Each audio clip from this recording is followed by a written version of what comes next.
A historic mission is on hold right now. We first broke this story for you at noon. Space Shuttle Endeavour's launch today was scrubbed because of mechanical problems.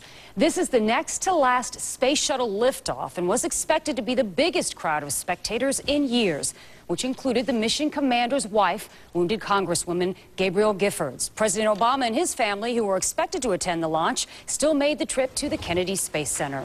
Our Brendan McLaughlin joins us now live from the Kennedy Space Center. And Brendan, when do they plan to try that launch again? Well, that's the million-dollar question, probably many hundreds of million-dollar question, because we've been waiting for some answers. A 4 o'clock press conference has still not started yet. They were supposed to give us an idea, and we expect they will shortly in terms of the extent of the damage and when they will reschedule the launch. We are told, however, that it will be a minimum of 3 days, so that would put it Sunday afternoon. So that would be a minimum launch window.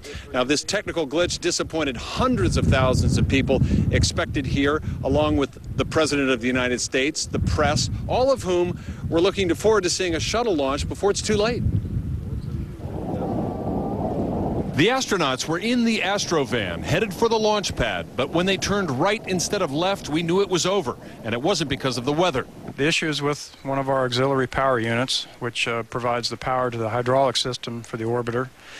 And the exact problem was a thermostat on one of the fuel lines for that auxiliary power unit, and we need to keep those lines warm to prevent them from freezing on orbit. Despite the postponement, President Barack Obama and his family flew into the Cape by chopper anyway, taking a tour of the Space Center and posing under Shuttle Atlantis, scheduled for NASA's final shuttle launch in June. Yet to be decided is whether Arizona Congresswoman Gabrielle Giffords, gravely wounded in January by a gunman in Tucson, would stay in Florida for the rescheduled launch or return to her Houston Rehabilitation Hospital.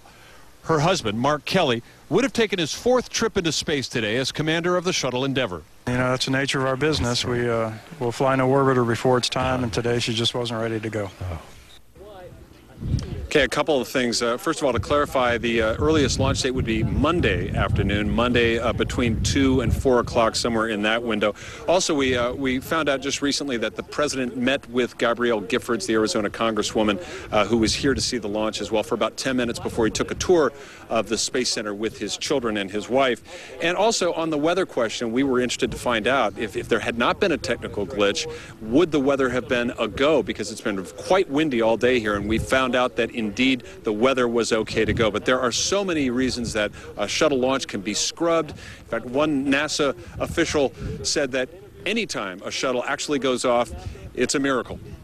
So we'll keep you up to date tonight. By 6 o'clock, we should know some details as to the extent of the damage and perhaps a firm relaunch date for the next launch attempt for Endeavour. That's the latest from the Kennedy Space Center. I'm Brendan McLaughlin. Back to you.